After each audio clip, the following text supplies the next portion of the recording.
Hello, and welcome to the This Happened Today in History podcast for February 23rd. I am your host, Mr. Miller. This podcast will cover a number of topics that happened on this date in history. Please visit the podcast webpage at thishappenedtoday.buzzsprout.com. There you can download the notes page, which will help organize the information as well as help you develop your own ideas on how these events change the world around us. If you are interested in hearing more, please consider subscribing so you will not miss out what happens tomorrow in history. In 1932, 3 world records were broken during the National AAU Championship Games for track and field. Joe McCluskey broke a record when he ran the 3,000-meter steeplechase in only 9 minutes, 14.5 seconds. Jack Keller placed first in the 110-meter high hurdles. He set a new world record at 14.4 seconds. Currently, the record for both of these events are 8 minutes and 0 seconds for the steeplechase by Evan Yeager in 2015, and 110-meter high hurdle record was set at 12.8 seconds by Aries Merritt in 2012. On the women's side, the entire meet was dominated by Mildred Diedrichsen. She won 6 out of 11 events and set a new record in the high jump at 5 feet 3 3/16 inches.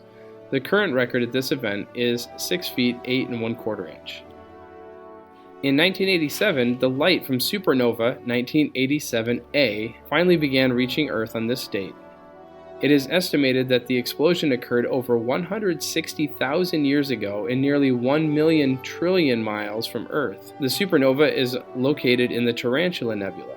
According to earthsky.org, the light traveled at 186,000 million miles per second on its way to Earth. The light could be seen from the southern hemisphere, and the maximum brightness occurred in May of 1987. The first supernova recording was in 1604, before the invention of telescopes, and was discovered by Johannes Kepler. He thought he was observing the birth of a star, when in fact the supernova is actually the death of a star. When a star dies, it explodes and collapses. The result is a neutron star at the center of the collapse, but scientists are unable to see the neutron star that was formed from the 1987A supernova. In 2010, a new United Nations report stated that around 4.6 billion people, or approximately 2/3 of the world population, now own and use mobile phones. Mobile or cellular phones were originally proposed on a patent in 1908 for a wireless communication device.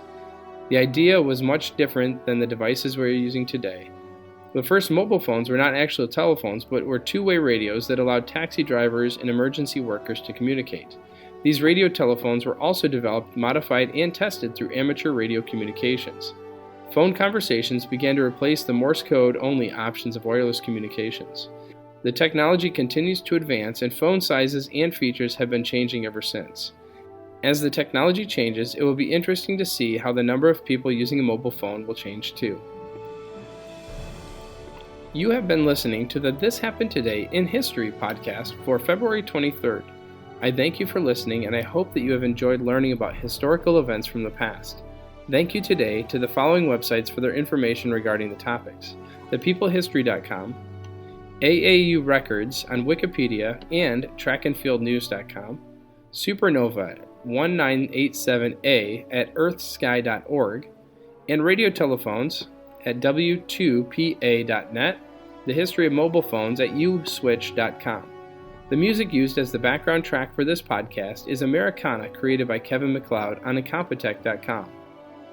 If you enjoyed this information and would like to hear more, please consider subscribing, as this will keep the historical events in your feed in the morning each day. I hope you have a great day.